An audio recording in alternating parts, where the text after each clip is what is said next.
ஆளும் தகுதி. இது ஒரு அடர்ந்து காட்டுப்பகுதி.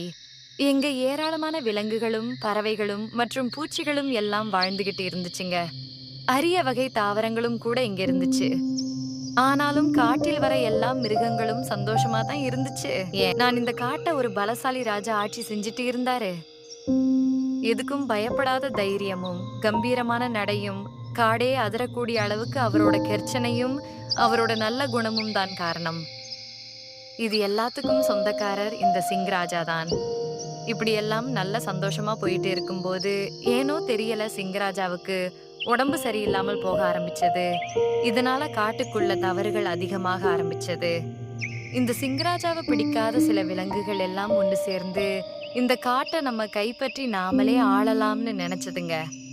இதனால காட்டுக்குள்ள அமைதி இல்லாம போச்சு. எல்லா விலங்குகளுக்குள்ளேயும் சண்டை வர ஆரம்பிச்சது. இதை பார்த்த எதிரி விலங்குகள் எல்லாம் ஒன்னா சேர்ந்து காட்ட தன்னோட வசம் வைக்க ஆரம்பிச்சது. இதையெல்லாம் பார்த்து சோகமான சிங்கராஜாவோட சில நண்பர்கள் எல்லாரும் சேர்ந்து பக்கத்து காட்டுல இருக்கிற சிங்கராஜாவுக்கு பழைய நண்பரான குரங்கு மருத்துவரை தேடி போனாங்க. தன்னோட காட்டுல நடந்து எல்லாத்தையும் அந்த குரங்கு மருத்துவருக்கு சொன்ன சிங்கராஜாவின் நண்பர்கள் சிங்கராஜாவின் நிலையையும் சொன்னாங்க.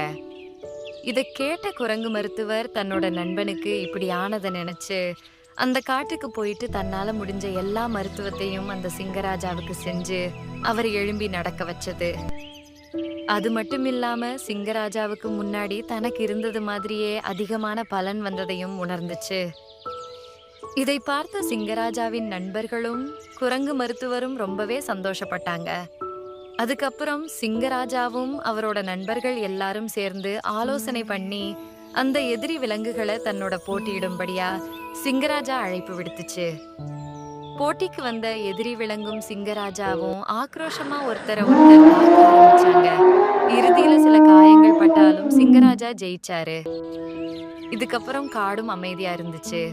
விலங்குகளும் ஒற்றுமையாக வாழ ஆரம்பிச்சாங்க. சூழ்நிலையும் தந்திரமும் என்னைக்கும் யாரையும் தகுதியா மாத்துறது இல்லை. ஒற்றுமையும் வலிமையும் புரிந்து கொள்ளுதலும் அறிவுமே நம்மை தகுதியுள்ளவனாக்கும். லைக் பண்ணுங்க, ஷேர் பண்ணுங்க, சப்ஸ்கிரைப் பண்ணுங்க.